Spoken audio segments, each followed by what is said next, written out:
बताया कि जो कुछ भी उनको कहना अधिवक्ता के माध्यम से ही बात करेंगे और प्रेस मीडिया से भी वो बात नहीं करना चाहते हैं। हमारे यहाँ 2022 में उनके लड़की की तरफ से FIR दर्ज कराया गया है डाउरी का, दहेज उत्पीड़न का और प्रताड़ना का।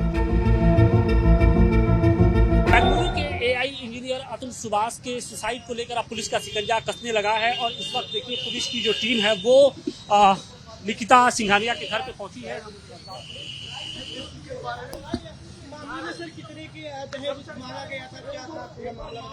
ये अंडर सब जुडिशियल है, कोर्ट में ट्रायल में है।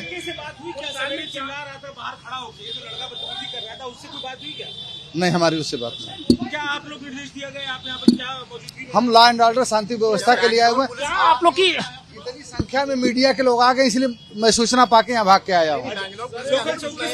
अभी नहीं, अभी हमें कोई बताइए आप लोगों को क्या ब्रीफ हुआ है, कुछ तो पता चला होगा। हमें कानून व्यवस्था देखनी है, समस्या ना हो यही देखना है। सर बैंगलोर से कोई इनपुट मिला है आपको? अभी कुछ नहीं। अभी कोई एक बार मामला समझा दिए, मामला है क्या?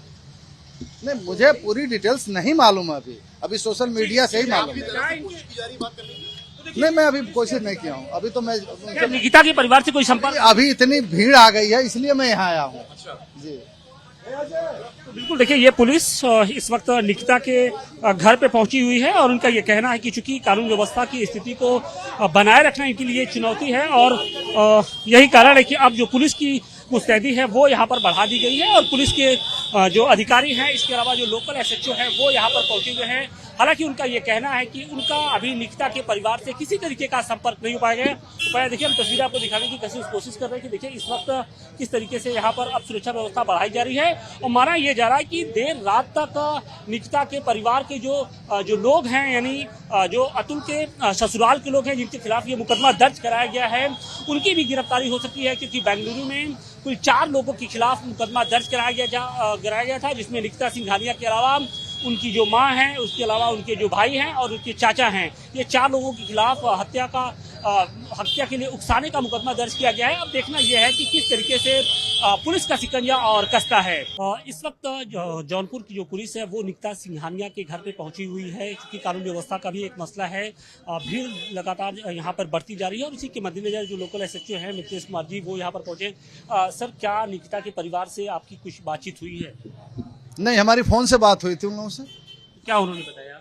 उन्होंने बताया कि जो कुछ भी उनको कहना अधिवक्ता के माध्यम से ही बात करेंगे और प्रेस मीडिया से भी वो बात नहीं करना चाहते हैं। अच्छा जी। बेंगलोर पुलिस से कोई संपर्क हुआ है क्योंकि बेंगलोर में मुकदमा दर्ज, इसमें क्या मामला क्या है, आप लोग की क्या जानकारी है? हमारे यहाँ 2022 में उनके लड़की की तरफ से FIR दर्ज कराया गया है डाउरी का, दहेज उत्पीड़न का और प्रताड़ना का। उसमें चार्जशीट लगी हुई और कोर्ट में ट्रायल चल रहा है उसमें। अब तो जिनके खिलाफ ये चार्जशीट दाखिल की गई थी, यानी अतुल सुभाष, उन्होंने सुसाइड कर लिया है, ये जानकारी हुई है? हाँ, ये सोशल मीडिया की जानकारी हुई है। तो क्या बेंगलोर पुलिस की ओर से अभी इनकी गिरफ्तारी के लिए या फिर पूछताछ के लिए कोई संपर्क किया गया है? बेंगलोर पुलिस ने हम लोगों से कोई संपर्क नहीं किया है। चूंकि निकिता का परिवार अभी मीडिया से बातचीत नहीं करना चाहता है और इसके साथ ही अब देखना ये होगा कि जब बेंगलुरु पुलिस यहाँ पर पहुँचती है तो किस तरीके की कार्रवाई होती है, क्या पुलिस की ओर से कोई पूछताछ की जाएगी या फिर गिरफ्तारी होती है या नहीं है, ये सब कुछ आगे देखना होगा। हमारे साथ बातचीत के लिए मौजूद हैं निकिता के पड़ोसी सुमित, जो कि उनके भाई के दोस्त भी हैं। किस तरीके से ये पूरी घटना हुई है, सुनकर कैसा लगा, सुनकर क्या मन में आया कि क्या निकिता ने जिससे शादी की थी उसका हस्बैंड इस तरीके से सुसाइड कर सकता है? देखिए, सुनकर तो बहुत ही हताहत हुआ भाई। किसी का घर टूटा, किसी का बच्चा गया, किसी का बेटा गया, तो कष्ट हुआ। इनका भी दामाद ही था वो, क्योंकि ऐसा था नहीं कि भाई शादी नहीं की गई थी, शादी हुई थी। और बिहेवियर वाइज, नेचर वाइज अगर आप जानेंगे तो मोहल्ले के हैं और बिहेवियर भी अच्छा है। उनकी माँ का भी, उनके बेटे का भी, गोलू से हमारा अच्छा फ्रेंडशिप भी है। और जहाँ तक हमारी बात हुई इस मैटर को जानने के बाद, तो मम्मी से थोड़ी देर बात हुई, गोलू की मम्मी से बात हुई क्योंकि तबीयत उनकी ठीक नहीं, निकिता की माँ से जी। तो आई नहीं आप लोगों के सामने क्योंकि तबीयत ठीक नहीं थी। अब उनके अकॉर्डिंग यही था कि बेटा कोई भी शादी करता है इसलिए नहीं करता कि शादी टूट जाए, ठीक है। जो भी आप माँ बाप पैसा लगाकर अपने सारी पाई जोड़कर बच्चों के लिए, और एक बेटा भी है निशा का, ये सारी चीजें कोर्ट में थी। अब कोर्ट में आपको कैसे डील किया गया, क्या किया गया, क्यों आप सुसाइड कर लिए, ये तो मैटर अब आपका हो गया। लेकिन सवाल इस बात का है कि निकिता के भाई ने कभी इस बात इस बात को लेकर आपसे बात की थी या शेयर किया था कि निकिता और उसके हस्बैंड के बीच में इतनी दूरियां बढ़ गई हैं, या फिर जब वो निकिता आती होंगी यहाँ पर कोर्ट में, उनके हस्बैंड आते होंगे, तो इस दरमियान उनके भाई ने या उनकी माँ ने कभी कुछ बात बताई आपको? देखिए फैमिली मैटर ज्यादातर कोशिश करता है आदमी की पर्टिकुलर ही रहे, बाहर ना आए, ठीक है, फैमिली मैटर। और ज्यादा क्लोज होने के नाते बस इतना ही मैं जानता था कि थोड़ा हराश होती थी निकिता जी, जो निकिता नहीं निशा नाम था, निशा सिंघानिया, वो भी हरास होती थी भाई, उसको हरास किया जाता था, इसलिए वो अपना बेटा लेकर यहाँ आई ना। परेशान हुई, हैरान हुई, माता जी को बताया, अपने भाई को बताया, तो लेकर यहाँ आए, वरना घर बन के ही रहता ना। तो मुझे नहीं लगता कि ये खास से ताली बजी है, और ये लोगों ने क्या हरास किया, कैसे हरास किया, इसका भी कोई इनके पास कोई एविडेंस, कोई प्रूफ नहीं है। भाई उन्होंने सुसाइड नोट में लिख दिया कि मैं हरास किया गया, कैसे किया गया, कॉल डिटेल है, वीडियो रिकॉर्डिंग है, आपके घर जाकर कुछ उठा पटक किया या आपको बुलाकर बेइज्जत किया गया, कुछ भी ऐसा कुछ भी नहीं है।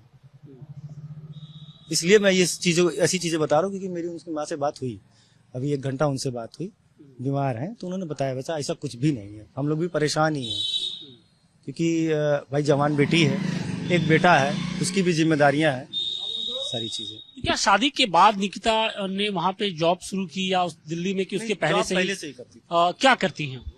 किसी कंपनी में है, वो काम करती हैं। स्कूलिंग वगैरह उनकी कहाँ से, उनकी पढ़ाई लिखाई कहाँ से?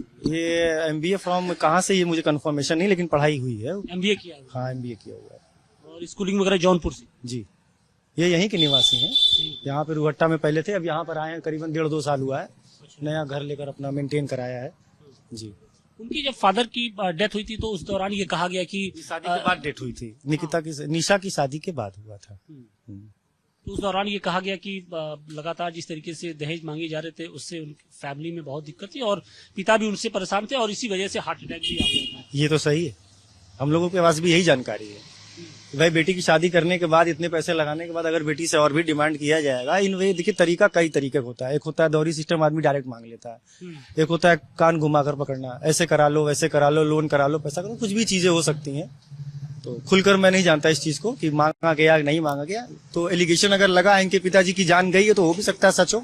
निकिता ने एक जो अपने FIR में ये भी लिखा है कि जो सैलरी थी, अतुल उस पूरे पैसे को अपने अकाउंट में मंगा लेते थे, ये सारी चीजें। इस बारे में मम्मी ने बताया था कि जैसे शादी के बाद भाई साहब ने निकिता से डायरेक्टली ये पूछा कि तुम्हारा अकाउंट स्टेटमेंट मुझे चाहिए, I need your all documents and all accounts details. तो वो बोलती थी कि भाई मैं जॉब कर रही हूँ, मैं अपना, मेरा पैसा आता जाता है, तो क्या जरूरत है इसकी डिटेल की। लेकिन आफ्टर ऑल इतना हरास वो हो गई थी कि उन्होंने अपना सारा डिटेल, सारे डॉक्यूमेंट्स प्रोवाइड करा दिए थे, जहां तक मेरी नॉलेज में ये बात आई। उन्होंने बताया कि जो कुछ भी उनको कहना अधिवक्ता के माध्यम से ही बात करेंगे, और प्रेस मीडिया से भी वो बात नहीं करना चाहते। हमारे यहाँ 2022 में उनके लड़की की तरफ से FIR दर्ज कराया गया है, डाउरी का, दहेज उत्पीड़न का और प्रताड़ना का।